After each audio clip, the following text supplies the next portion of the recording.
من الشيطان الرجيم بسم الله الرحمن الرحيم لقد صدق الله رسوله الرؤيا بالحق لتدخلن المسجد الحرام إن شاء الله آمنين محلقين رؤوسكم ومقصرين لا تخافون فعلم ما لم تعلموا فجعل من دون ذلك فتحا قريبا. Rabbimiz Tövbe suresinin 105. ayetinde bizlere şöyle emrediyor, şöyle buyuruyor. De ki, durmadan bir şeyler yapın. Yaptıklarınızı Allah da, peygamberi de, müminler de görecektir. Sonunda gizliyi de, açığı da bilenin huzuruna çıkarılacaksınız. Ve o size yapmış olduklarınızı haber verecektir. Bizler bugün burada Ayasofya Meydanı'nda 10 Mayıs Dünya Psikologlar Günü'nde başta ruh sağlığı alanı öğrencileri ve çalışanları olarak işgalci İsrail'in Gazze'deki soykırımına tepkimizi göstermek ve bir kez daha Gazze'nin yanında olduğumuzu duyurmak amacıyla toplanmış bulunmaktayız.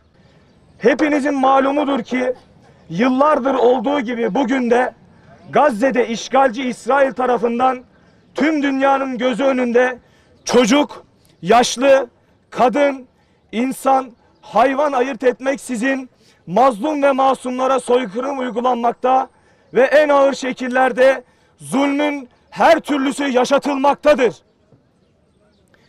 Gazze'de yaşananların bir savaş değil, soykırım olduğunu ve İsrail'in Gazze'deki saldırılarının sadece savaş suçu değil, soykırım suçu olduğunu da bir kez daha vurgulamak istiyoruz. Çünkü savaş eşit şartlarda olur.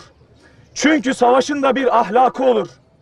Çünkü savaşta çocuklar, kadınlar, masumlar, siviller, yetimhaneler, ibadethaneler, hastaneler vurulmaz.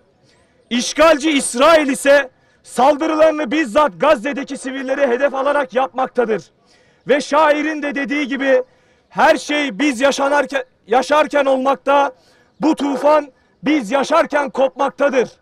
Bizler bugün derslerimizde çocuk psikolojisini ve gelişim evrelerini işlerken Gazze'de daha dünyaya gözünü bile açamadan katledilen ceninlerin okula gitmesi gereken yaşta okul çantasında kardeşinin cesedini taşımak zorunda kalmış çocukların varlıklarını bilerek bu vahşete sessiz kalıp hayatımıza devam edemeyiz, etmemeliyiz. Bizler insanların psikolojik tedavisi için çalışırken en temel hak olan yaşama hakkı elinden alınıp öldürülen insanları göz ardı edemeyiz, etmemeliyiz.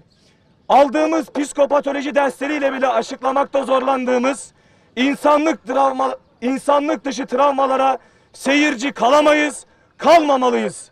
Bizler bu kadar zulüm yaşanırken sessiz ve tarafsız olmanın zalimden ve zulümden taraf olmak anlamına geldiğinin bilincinde olarak şiddetin her türlüsüne karşı şiddet görenin yanında, şiddet uygulayanın karşısında olduğumuzu, yani Gazze'nin yanında ve insanlığın gördüğü en azılı katil işgalci İsrail'in karşısında olduğumuzu tüm dünyaya duyuruyoruz. Ve dünyanın geri kalan tüm vicdanını da başta ruh sağlığı ve psikoloji öğrencileri olarak ve çalışanlar olarak ellerinden gelen gayreti gösterip Gazze'nin yanında ve mazlumların sesi olmaya davet ediyoruz.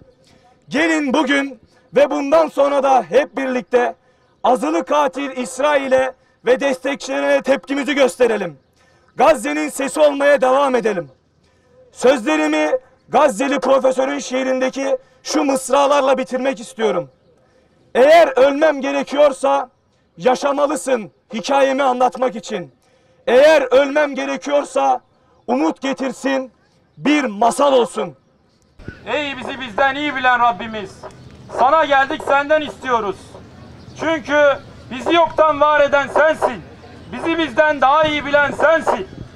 Hazreti Adem ile Hazreti Havva'nın istiğfarıyla sana sesleniyoruz ey Rabbimiz. Rabbena zalemna enfusena ve illem teğfir lena ve terhamna lenekunenne minel hasirin.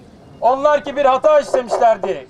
Bu sözleriyle sana geldiklerinde sen onların günahlarını affetmiştin. Sana Hazreti Yunus'un duasıyla sesleniyoruz. La ilahe illa ente subhaneke inni kuntu minel zalimin. Ya Rabbi, biz nefsimize zulmettik. Lakin huzuruna geldik, senden istiyoruz. Bizleri bağışla, bizleri affet.